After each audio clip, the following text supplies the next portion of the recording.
O anime Solo Leveling venceu 9 das 31 categorias do Anime Awards da Crunchyroll de 2025, evento realizado no dia 25 de maio em Tóquio, no Japão.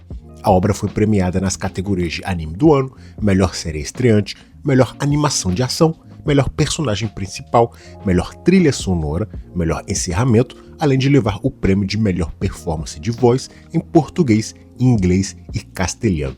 Vale destacar que Frieren conquistou 4 categorias, Dandadan levou 3 e Demon Slayer ficou com 2 prêmios.